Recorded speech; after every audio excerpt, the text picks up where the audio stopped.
Le piratage informatique touche tout le monde, des utilisateurs occasionnels d'Internet aux grosses entreprises en ligne. Mais il existe différents moyens de combattre les hackers, les pirates du net, notamment en suivant des cours dans une école de hackers. Il y en a une dans le nord de la France, à Maubeuge. Gorion Despatures s'y est rendu.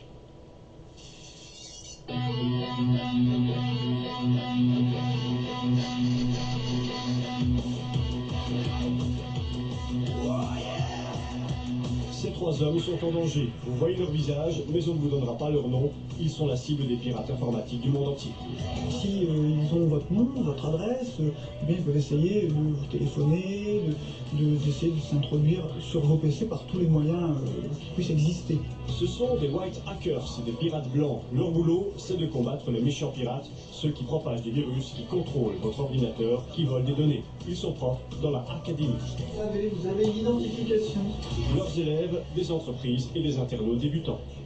Alors nous avons effectivement deux types de publics, un public de jeunes, bien entendu, l'informatique et l'Internet intéressent vivement les jeunes, et un public également de professionnels qui veulent sécuriser chez eux leur entreprise.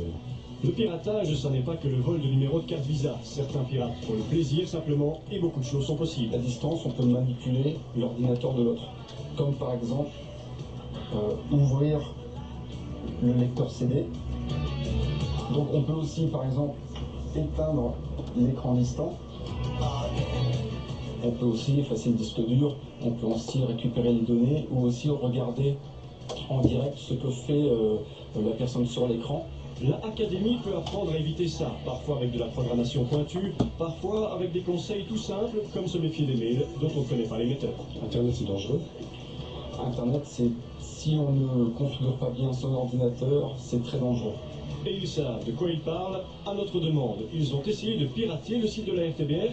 Ils y ont trouvé une faille, qu'on ne révélera pas, mais ils n'ont pas pu consulter le JT en ligne, ce qui est impossible hors de Belgique. Notre site est quand même bien protégé.